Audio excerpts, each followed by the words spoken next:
Hey everybody, this is Adam with a quick tutorial on how to flush a water heater. And before you start, you need to know where your water shutoff valve is. Mine is right there. See that yellow lever?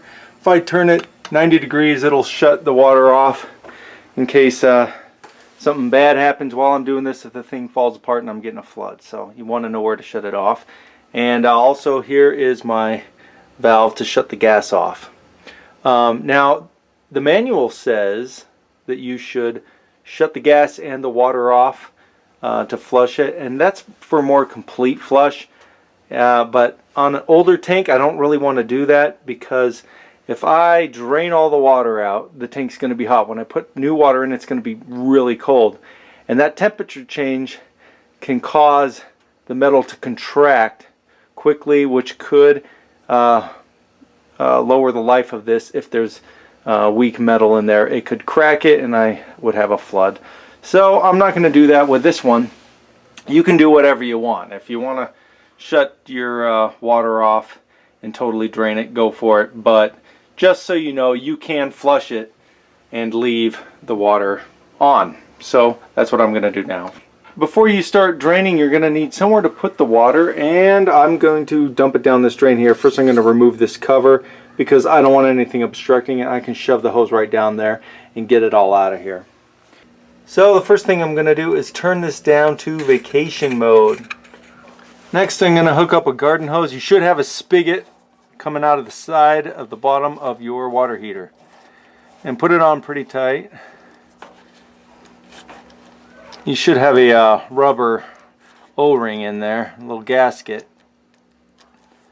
Now there is the idea of, if it ain't broke, don't fix it. On old water heaters, it might be worse to mess around with it.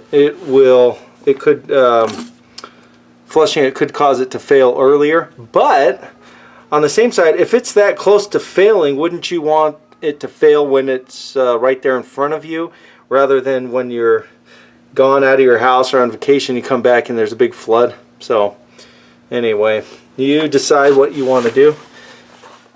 Okay, on your spigot, you're going to have a little slot most likely, and you can use a flathead screwdriver to open it up. It's just like a garden faucet. So turn it counterclockwise. And I have a gallon jug here. I'm going to fill it up so you can see what it looks like, the water coming out. Now if you have a lot of sediment buildup,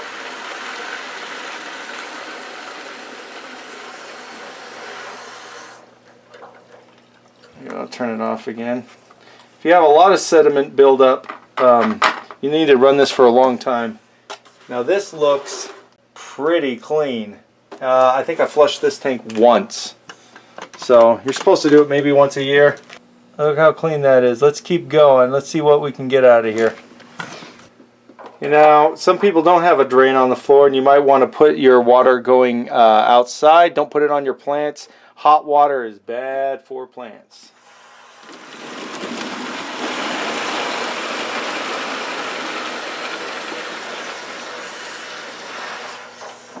Another tip is this water is going to be scalding hot, so if you're making a mistake, you don't want to get burned. Now this is perfectly clear looking water. I see just a few tiny flecks of stuff, so I'm not getting much, so I'm just going to dump this straight down the drain. Let's see what we get.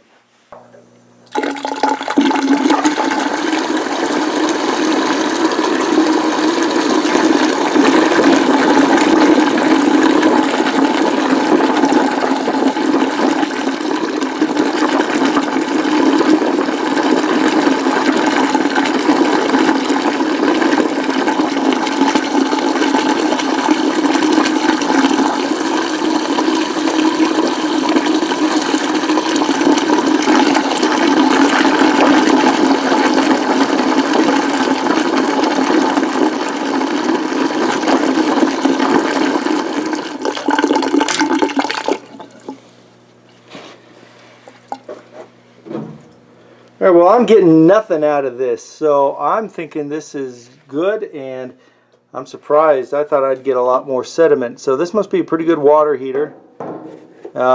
One, and something's going well in this thing. Usually, I mean, it's been probably 7 years since this thing was flushed, and there is no rust, anything coming out of here. That's a very good sign. Normally, when the water comes out, it's all, you know, rusty colored, and you know, it might go clear for a little bit, and then it's going to go rusty looking again. So, oh, by the way, if this thing drips, just put a, rather than worry about it, just put a cup or something down below to catch it. Usually in a day it'll stop dripping, a day or two, maybe a week. So rather than try to worry about fixing it, and if this is leaking a lot, you know, when you're unscrewing it and you got water coming out of here, just tighten this on top and that should stop it from leaking out. But a few drips down here is normal, and then it'll stop leaking after a little bit, so I wouldn't worry about it. Anyway, yeah, again, I'm surprised this didn't have a lot more garbage floating around, rust and deposits. So it's a Rheem brand, so maybe they make a great water heater. Anyway, I hope that's helped. If so, please click like, and I'll see you next video. Thanks for watching.